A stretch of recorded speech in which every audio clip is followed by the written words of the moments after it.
Die Stadt Forchheim ist fränkisch modern mit altem Kern. Durch die Digitalisierung erhält auch die Moderne Einzug. Das macht die Stadt eigentlich schon seit Jahren so besonders. Mein Name ist Matthias Hoffmann. Ich leite die Geodatenverwaltung der Stadt Forchheim und kümmere mich um die Digitalisierung der Stadtverwaltung. In unserem Digitallabor hier vor Ort im Baureferat kann man auf einer Stele und im Multitouch-Tisch die komplette Kommune erlebbar wahrnehmen. Visualisierung ist in der Industrie absolut der Schlüssel zum Erfolg. Genau das Gleiche gilt für uns als Kommune. Der digitale Zwilling beschleunigt den Bauplanungsprozess und auch den Genehmigungsvorgang innerhalb der Verwaltung.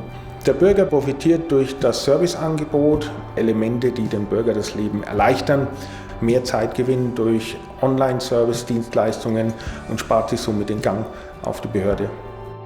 Durch die Größe der Multitouch-Geräte lassen sich natürlich Geoinformationen viel erlebbarer machen. Mit unserem 3D-Stadtmodell, das hier die Fragen auf das Wesentliche reduziert und somit auch ein Zeitgewinn deutlich spürbar ist. Je tiefer ich eingetaucht bin in meine Tätigkeit als Oberbürgermeister für die Stadt Forchheim, wurde mir klar, wir brauchen auch für unsere Planungs- und unsere Stadtplanungsprozesse den Bereich der Digitalisierung. Wie entwickeln wir unsere Stadt? Und da hängt eben ganz, ganz viel rund um die Stadtplanung zusammen. Wie ist mein Dach zu Hause geeignet für Photovoltaik? Habe ich dann eine Chance? Wie sieht es aus mit Verschattung? Solche Dinge können wir simulieren. Wir binden Wetterdaten ein. Das Thema Starkregen treibt uns hier sehr um. Wir hatten vor einigen Jahren mal ein sehr heftiges Starkregenereignis.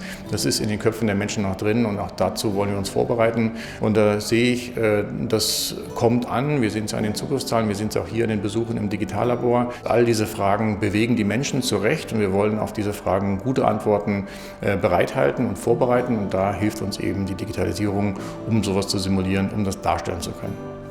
Teil dieser Entwicklung zu sein, Vorreiterrolle zu spielen, macht mich zum einen stolz und Spaß. Der Bürger hat einen deutlichen Mehrwert, ebenso wie die Kommunen.